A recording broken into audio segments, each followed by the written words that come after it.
ma'ams and sirs. We appreciate you. So we talked about taxes, in the state of California and how they're proposing or they're working on getting together a tax that would charge drivers on the California roads an additional tax per mile. And I just wanted to send. I saw another video about New York.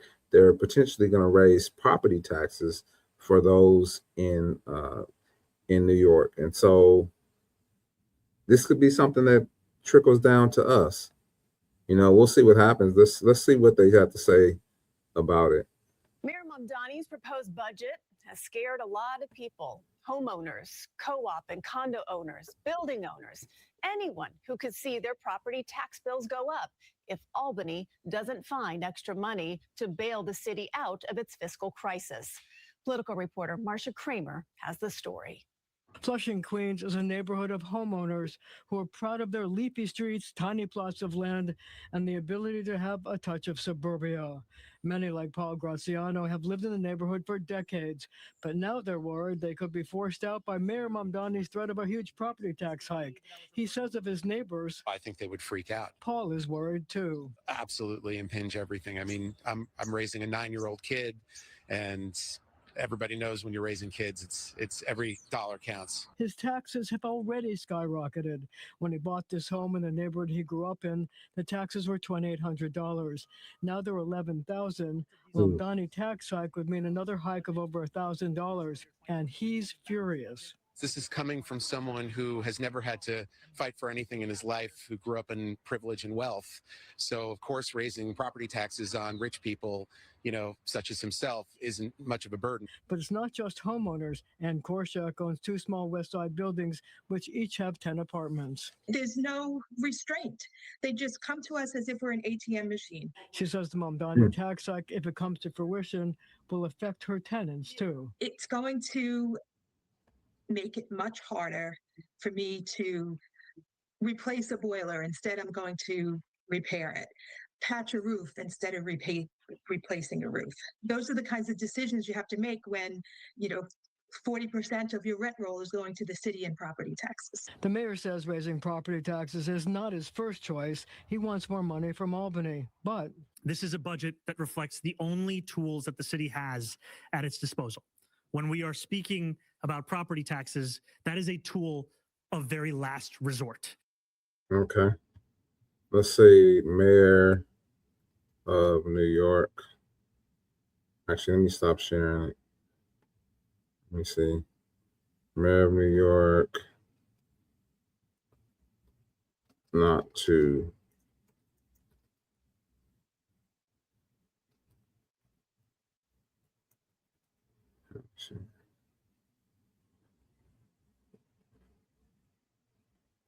Okay.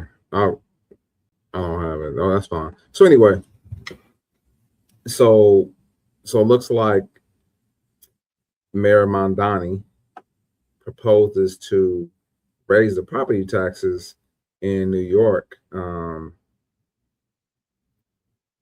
This is what y'all voted for. This is what y'all voted for. He said he wasn't going to raise the taxes. And this is what y'all voted for, and that's why it's important, in my opinion, that we make sure we have the right people in there that are advocating for us.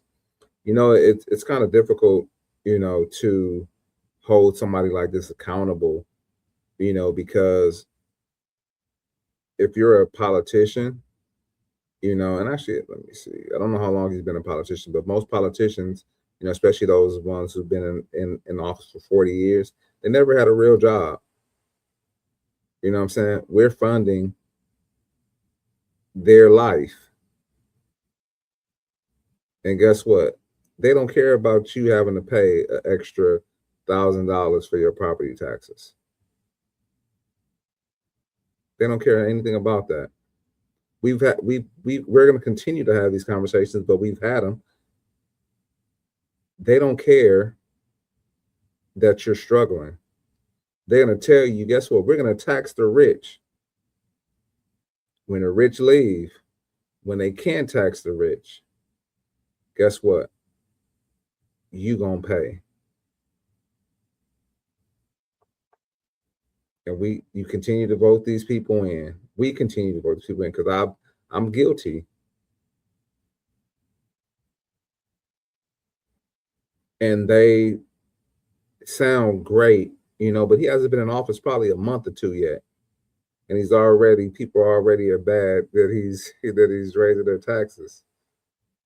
Like that's a hell of a slap in the face. But these politicians, they're supposed to advocate for you on your behalf, not just tax the hell out of you. But it's gotten far away from that, and a lot of times, like these type of things are happening in these type of cities. And guess what? They're not going to take responsibility for it. They're going to blame somebody else. Los Angeles budget shortfall. Guess who they blame? Donald Trump. Tell me how. Who was in office the last 4 years? But what the heck? This thing just start playing. California budget shortfall. Guess who's gonna end up paying more money? Us. Because it's gonna happen again. Because our great governor of California has mismanaged the money. And you know what? He has a nerve. Man, I saw this dude today. I don't know if you saw the tariff decision that was made by the Supreme Court. And he had his nerve to post on there, "Oh, give everybody back a refund." Man, where's our refund at for the money that you taken from us, that you mismanaged, and that we don't know where it went to? Can we get a refund from that too? Man, trying to deflect, like y'all don't have, like they don't have anything else to stand on. I wish you guys would open up your eyes and see what they're doing. Stop having, as they call it, Trump derangement syndrome. Guess what? He's not perfect. He's a man just like me and you. There's some things that I don't agree with that he did, but guess what? Look in front of you. These people that say they're advocating for you, like what have they done to make your life different? What have they done to make your life better? We were talking about the whole black and brown conversation, right? What did Kamala Harris say she was going to do for black men? What did she say she was going to do? If we elected her as the president of the United States, what was she going to do for black men? Tell me. Tell me what she said. Oh, you don't know? I'll tell you what she said. She said that she's going to legalize marijuana. Whoop-de-doo. For somebody that doesn't drink marijuana, drink, smoke, eat, you know what I'm saying, whatever you do with it, maybe to help this tooth that's bothering me, but that doesn't advance my life either way. By her legalizing, I don't have a weed business or anything like that. So we need to start looking at these individuals. And so I told you guys that these people were going to start making these things, having these things affect us. Y'all voted him in. One, he don't want to clean up the trash. I saw that trash piled up on the sidewalk. And now it's time to do the budget. And guess what? His first thing, he's gonna raise property taxes.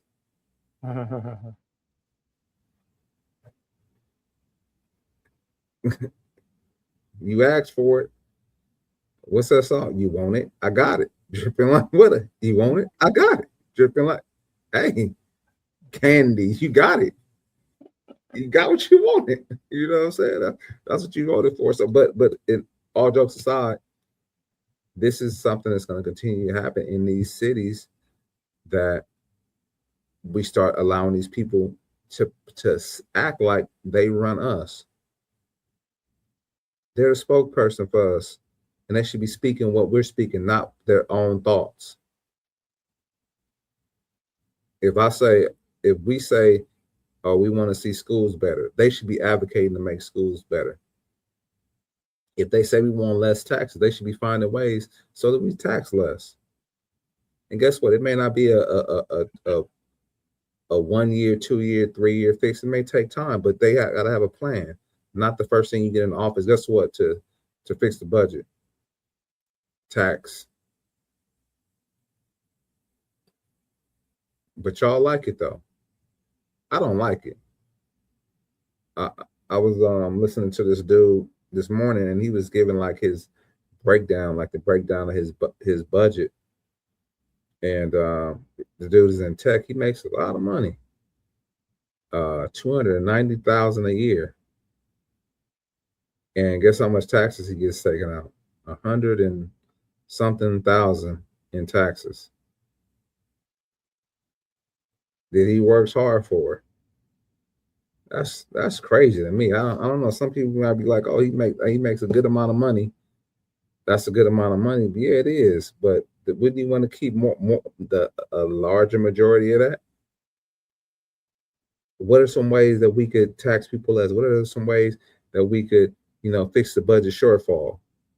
Like that's the mindset that they should have in it. But like, you know what? First thing, tax. I don't know, man. New York and California usually are the first people to start doing things like this. Then you have Chicago too, is in there, and then it rolls out to everybody. So like this mild tax, I don't know. I won't be surprised if you see this in other states. We'll see though. All right, Pedro, you. Yeah, I mean, I wonder if you could sue somebody for false advertisement. If someone said, I'm not going to do something and they end up doing it, that's false advertising. I voted for you because you said you were not going to do this, and then you turn around and did this. That's considered false advertisement. Your campaign you ran on was to say, I'm not going to raise taxes. I'm going to tax the rich, or whatever it was. It wasn't anything about raising taxes for the working class. That's not how you got hired or elected per se. So it's just interesting to me that, levels of accountability only fall to the people that actually uphold the system. People are considered human capital, chattel property. So anytime you want to get more out of, your human capital, you're going to raise taxes on them, or you're going to raise this just a little bit, because they're not going to do anything other than complain. They're going to do just enough to try to get by because they don't want to have to do things the hard way. Things can become hard slowly, but do things immediately the hard way is, you cut everything off. You shut it off. You shut it down. You want this government out of here. We'll do it ourselves. If you can't do things the way that the people want them to be done. It's supposed to be we the people, but it doesn't seem like that's happening. That seems like it's something totally different going on. And it is. Right in your face. So whatever they're explaining, I don't know who you're explaining it to. What are you explaining it for? This is not what the people want, and you know that. So what are people engaging in? This is theater. This is something that they're doing to satisfy what? What are you satisfying? You're not satisfying the people. Who are you speaking to? You're speaking to the people that don't want what you have to offer. Nobody's going to say, yeah, we need to raise taxes because you guys stole the money or mismanaged the money. So we're going to go ahead and be accountable and responsible for that. But that's what's going on. You guys were pledged as collateral. So that's why they're going to keep raising taxes. And until people understand and notice that and know what's going on as a normalcy, not, oh, conspiracy theorists, or not, oh, this is a theory. No, this is what it is. You can research it for yourself. So when they raise taxes, that's just them doing their job because they need to. It's not even about getting the debt under control. I remember a few years back or years back, it was like, oh, well, we're so many. It's not even about budgets anymore because they print money daily now. So it's like you can forget about that. It's not even about that. They're going to continue to devalue the dollar, continue to try to take money out of your hands, take control away from you, make property taxes so high that you are not able to own anything. That's what's happening. What else is there? What's the playbook? Somebody tell me in the comments. If you know it, we can all see. People can say I'm not dumb, but then we act like we don't understand what's happening and what's going on. This is like economic warfare. And your own government is waging it against you.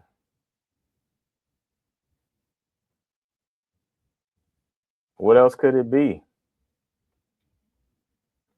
You haven't given any other reasoning that this is happening. You haven't said, oh, well, because we sent all this money over to this country or that country. Oh, because, our economy is stabilized because of tariffs. You can't even blame it on tariffs anymore. You're just doing things haphazardly now because you can.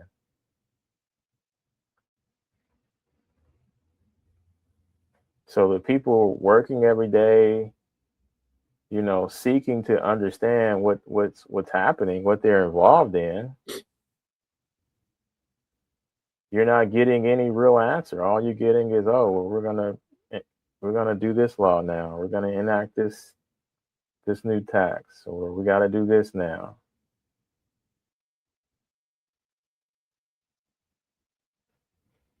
I think people are so numb to it because that's all that we're used to. I mean, it's not even being numb. It's just like, looking to understand where we're at and where we're going, because now you're in the midst of it. You've heard about things happening or going to happen for years, but now you're just kind of like in that transition phase, if that makes sense. And I think what I'm trying to say is, I think that people are numb to it until it's something that smacks them right in the face. Like they don't really pay attention to the conversations or try to have conversations. It's like, oh, property taxes are raising. Now people are upset. You know what I'm saying? Or you've already been smacked in the face and you're numb already. So you just kind of sitting there like, did I just get slapped in the face? Did I get slapped again? Yeah. Like the dude in Rush Hour 2. You're like, which one of y'all kicked me? Right. Yeah. It's like, which one of y'all kicked me? Yeah. That's a fact. Right. So it's like, man. Okay, this is happening. Now this is happening.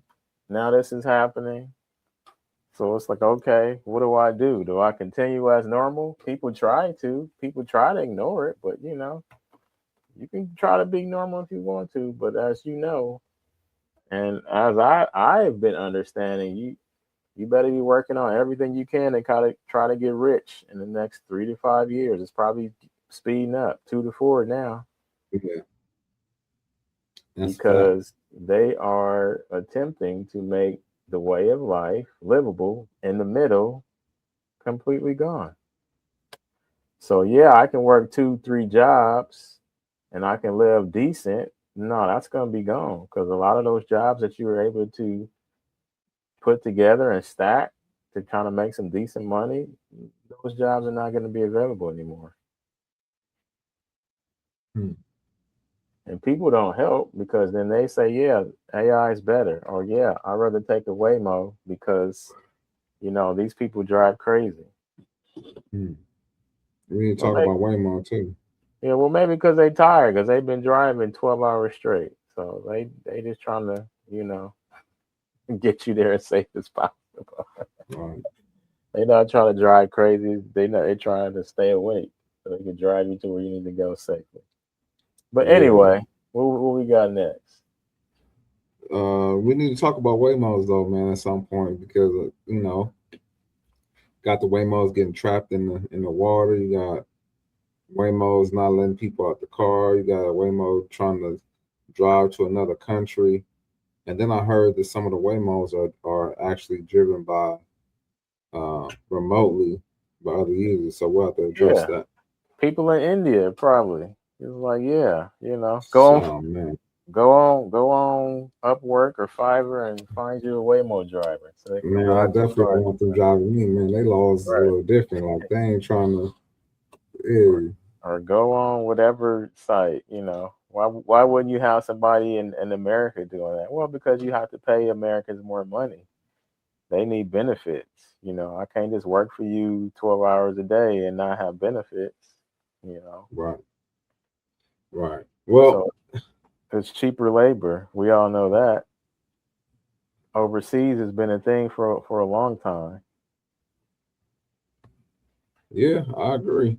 However, I ain't taking no Waymo anytime soon. No, I'm For never sure.